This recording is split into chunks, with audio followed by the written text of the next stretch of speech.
All right, vaginal bleeding in the emergency room. We got to keep this in perspective. We got to put this in perspective. Vaginal bleeding, when you come to the emergency room, what can you expect? Realistically, most of the time, all right, in the emergency room, because you know when you call your doctor, you're going to call your OB-GYN doctor if you got one, and your OB-GYN doctor going to say, we ain't got no appointments. You need to go on down to the hospital, go on down to the emergency room, okay? All right, so that's where I come in. I'm Dr. Jerisa ER. I am your board certified emergency room doctor, your good ER doctor, trying to help y'all be good patients. 911, what's your emergency? Because when you call your doctor, they just going to tell you to come to the ER anyway. What the ER going to do, child? What we going to do? Trying to help y'all be good patients and help you understand what the ER is going to do, what they ain't going to do, and what you need to do when you leave there. Okay? It's going to be called follow up. All right? But also, what you can do in the waiting room. You know what I'm saying? Because I know y'all going to be like, where that charger at? Does anybody here got a charger? Y'all got a charger? Listen. Anybody here got a charger? Who got a charger I can borrow? All right. So, vaginal bleeding, heavy bleeding. There's bleeding and then there's hemorrhaging, okay? In the emergency room, there are things that we know to do almost even before we go in to see you, because we can look at your vital signs, we can look at your triage report, we can look to see what you mentioned to the triage nurse, okay? Those are some of the things that we look at even beforehand. When we walk into that room, we're looking to see are you pale? Are you on the monitor? Are you tachycardic? Is your blood pressure low? Is your heart rate too fast? What were some of your symptoms? Okay, this is all the things that matter. Okay, that helps determine, is this life-threatening today? Does this patient need blood work or not? Because that's a big thing. A lot of people come to the emergency room and they're like, they call their doctor, you told me to go to the emergency room. I went there and they ain't do nothing. They told me to come see you. You told me, doctor, OB-GYN, to go to the emergency room. I went to the emergency room and they told me to come back to see you. Y'all got me going all the way around. And I get it. I get it. You know, that's unfortunately healthcare right now. Some doctors' appointments, it's really hard to get in. But I'm going to give you a tip. I'm going to give you a tip on how you can maybe get in to see your regular doctor a little bit quicker. Ain't no guarantee, but I'm going to give you a tip. Those are some of the things that we look at to determine, does this person need blood work or not? Because I know that's one of the main things. Y'all be like, man, I went there, they ain't even do no blood work. They ain't even, stick a needle in me. Well, that's not a bad thing. It's not a bad thing, because guess what? There's certain blood tests that may need to be done that your doctor would order. We don't check hormones. We don't check things like that. And so we also determine, does this person need an ultrasound or not? Okay. Are they pregnant? Yes, yes, yes. You can be bleeding and be pregnant. Did you hear me? You can still be bleeding and be pregnant. It's called a miscarriage. Okay. Inevitable, threatened, spontaneous. Okay. We have to make sure still that you're not pregnant, because vaginal bleeding could also be an early sign that maybe something is wrong with a pregnancy, perhaps unplanned, because you're thinking it's your period, so we got to rule that out also. Sometimes you think you need to have a pelvic exam in the emergency room. Now, there's some patients, they don't want no pelvic exam. And that's where education comes in too. Okay, you can defer. Some people know their history. Some people know, what's happening, if they were diagnosed with fibroids, if they have a mass, if they have a tumor, if they have an abnormal, exam or pap smear, or if they have menorrhagia, they have a history of having heavy periods. There's some people that just know that. Okay. And so that really guides what the emergency room is going to do. And a lot of times we're looking at vital signs, what your symptoms were. If you passed out, your hemoglobin is low, you have a history of anemia, your hemoglobin is low, you're lightheaded, you're dizzy, you're feeling faint, you're tachycardic. Now, girl, you know you're going to get some blood work done. Ain't no ER on earth that's going to let you walk out of there, because that is a life-threatening emergency. So you will get a workup, because that's how we determine who gets the workup, who gets the workup outpatient.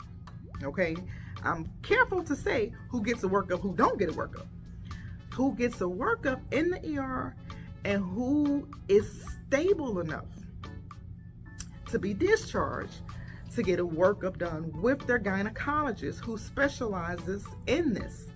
Okay, who can order ultrasounds, who can do an in-office ultrasound sometimes, who can order specialized tests, who can order medication to stop the bleeding. We can't do that in the emergency room. The limit of what we're going to do in the emergency room is admit you. And we admit you. When we admit you, we are going to make sure that, of course, a gynecologist is on call, is going to see you. Now, sometimes the problem comes with that admitting doctor may not be your doctor. And that's the problem. I won't really say it's a problem, because it actually has, it's good and bad. You know, it's good and bad with everything. Okay, so it's kind of hard to say it's a problem, because it can also help, because a lot of OB-GYN doctors, you know, they're in their office. They can't be in the office and also seeing patients in the hospital at the same time. You know, sometimes that's, you know, and so they do have doctors that are on call for them that may see you, that may not even know you, but it's providing coverage. And so pros and cons, all right, pros and cons, you know, you just have to make sure you advocate for yourself, know your body, okay, and try to ask the right questions. There's no bad question. Y'all know that, right? I mean, we were taught that young. There is no bad question, all right? It will be better for you to just ask away, child. Just go ask away, you know, than to not ask anything and then nothing happens, you know, when something should happen. And hopefully that's making sense. What I'm trying to say is, know your body, ask questions, you know. And so when we admit, because that's what the ER is going to do, okay, if you are unstable, hypotensive, symptomatic, meaning you're lightheaded, you're dizzy, you're hemorrhaging, you getting admitted, and you will see a gynecologist, okay? Most of the time, so many times I have seen patients that come in with abnormal periods, or what we also can call dysfunctional uterine bleeding, menorrhagia, and many times it can be benign. And that's always hard to say, especially now sometimes, because we got Google, you know, and we go to Google, and Google will make us think we died. You know, Google will make us think, you know, it make you think you're dying.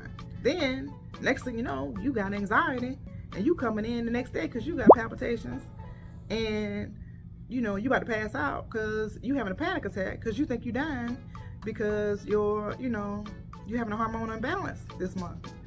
Or you started birth control, and, you know, it's a different birth control, and you're having heavy bleeding, but you're about to die. You're about to die.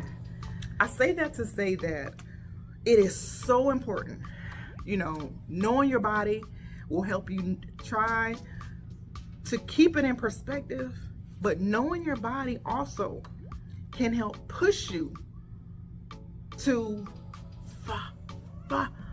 say it with me, follow up. It is so important. We do not, let me tell you, when you leave that emergency room, ain't no doctor telling you got a clean bill of health. We know to tell you to return if worse and to follow up, okay? And you gotta go follow up. Don't think that because they didn't do anything, okay? They didn't do any testing that nothing's wrong. That's not what we're saying. What we're saying is, was this a life-threatening or limb-threatening emergency today? today where this patient needed to be admitted versus discharged. Okay? Admitted versus discharged. When you're discharged, you need to be discharged. You got to call and follow up. Now, here's how you can try to get in sooner. Wink, wink. Wink, wink. When you call your doctor that told you to come to the emergency room in the first place, okay? When you call them, you're going to say, yes, I went to the emergency room already, and the emergency room told me that I needed to see you within 2 to 3 days. 2 to 3 weeks is not going to work. They got some appointments they can fit you in. Trust and believe, okay?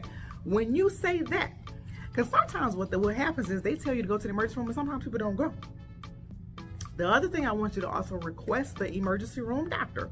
I want you to request that they document in the paperwork that they recommend you follow back up with your doctor within 2 to 3 days. Okay, once that's in there, then you can say honestly, all right, that the ER doctor told you to follow back up within 2 to 3 days. All right, that at least gives you a sooner follow-up where the workup will continue. Okay, the workup will continue. Please don't think the ER is saying that everything is okay. Don't think the ER is saying that you don't need the test.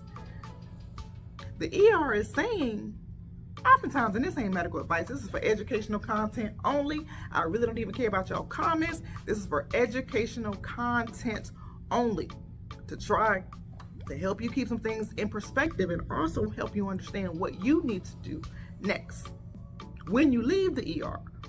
Okay? They're not saying everything is okay.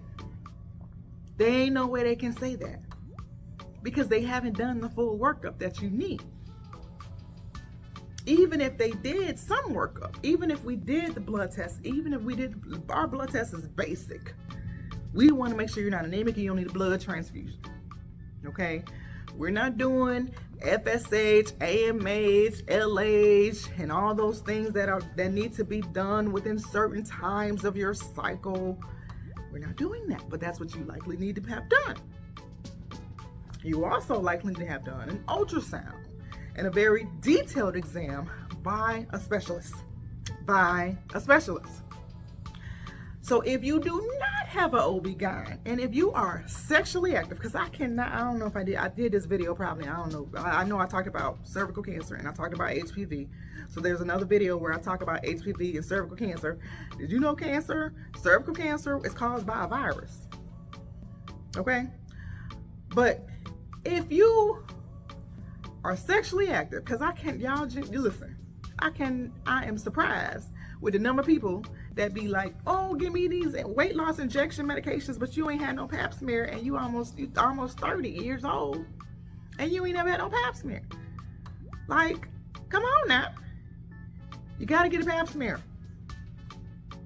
And then there's a whole nother conversation. I think I did a whole nother video about how these companies, regulate when you get a pap smear now and when you don't. You can't get one every year, unless you meet certain box criteria that they have. But you have to start with the OB-GYN. So if you're watching this right now, because I know a lot of women that are sexually active in their late teens and early 20s that don't have a gynecologist. This is also key. Whenever there's something acute or emergent that happens and you don't have a relationship with the gynecologist, sometimes it makes it more difficult to get in. It's always better to have a relationship already established with the doctor. That way, it kind of helps facilitate your probably being seen quicker. New patients appointments, and this is the last thing I'm gonna say. New patient appointments sometimes are a little bit more, in some areas a lot a bit more difficult to get in. So start before there's a problem. Okay, start start screening, start before there's an issue. Because sometimes when it becomes an issue, it may not, and you don't have a doctor, you know, depending on the severity of it, unfortunately, things may not happen as quick as it would had you I always say nothing is exact. Had you had an established relationship with a doctor already. Okay. All right. So that's what I want to say about vaginal bleeding. That's what you can expect. Not everybody's going to get blood work. We look at certain things. Okay. We look to see if you're symptomatic. We look to see how. I always hated that question. How many pads you going through in an hour? How many pads you going through in a day? That's so one woman may say I'm going through one pad. The other woman may say I'm going through 2 pads in an hour, but they both bleeding the same. And so I never really liked that question. I think that was really an odd question. But anyway, they probably gonna ask you that question. When they ask you that question, they still like, I don't know why I'm asking that question, because at the end of the day, you're looking at the whole picture. You're looking at the vital signs. You're looking at what she came in with. Is she symptomatic? Those are all the things that we're looking at. So you may want to catch the video where I do talk about the mammograms and the men that get their PSAs and how they get their PSAs, but they want to regulate when we get our pap smears, and we can't get pap smears every year anymore. They want to regulate that.